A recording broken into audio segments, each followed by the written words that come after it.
हाय। आज मैं हमारे संविधान से संबंधित संघवाद के बारे में आप सबों के बीच चर्चा करने जा रहा हूं। बहुत शॉर्ट टर्म में संघवाद हमारे देश की संघीय शासन व्यवस्था को अपनाया गया है। संघवाद से तात्पर्य है कि देश में एक से ज़्यादा स्तर की सरकारें कार्य करती है। भारत में केंद्र, राज्य एवं स्थानीय स्तर पर सरकार है। भारत में सभी स्तरों की सरकारें को विभिन्न मुद्दों पर फैसले लेने का स्वायत्त अधिकार है, लेकिन कानून बनाने का अधिकार सिर्फ केंद्र एवं राज्य सरकार को है। ये जिन मुद्दों पर कानून बना सकती है उसके लिए संविधान में 3 सूचियां दी गई है: संघ सूची, राज्य सूची और समवर्ती सूची। अब हम जानते हैं कि संघ सूची में बैंकिंग, रेलवे, डाक और तार, वायुसेना, बंदरगाह, विदेशी व्यापार और मुद्रा आता है। राज्य सूची में कृषि, पुलिस, जेलखाना, स्थानीय शासन, सार्वजनिक स्वास्थ्य, भूमि, शराब, वाणिज्य व्यापार और पशुपालन।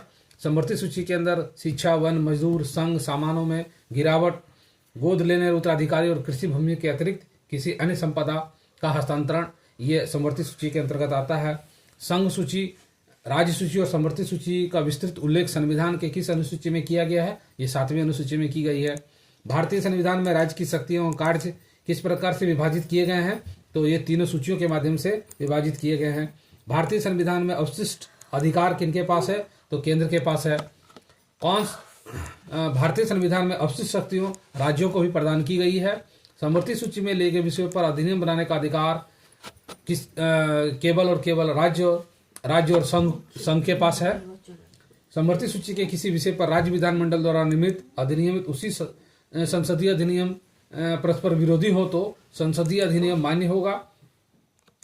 संविधान में 3 सूचियां दी गई है: संघ सूची, राज्य सूची और समवर्ती सूची। संघ सूची में सुरक्षा, वित्त, संचार जैसे राष्ट्रीय महत्व के विषयों को रखा गया है, जिस पर केंद्र सरकार कानून बनाती है।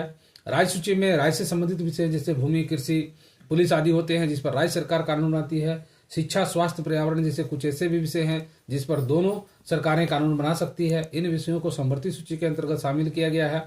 जब इस सूची के विषयों पर किसी प्रकार का मतभेद होता है तो केंद्र द्वारा बनाया गया कानून ही मान्य होता है। अवशिष्ट विषयों पर विधि निर्माण का अधिकार केंद्र को प्राप्त होता है।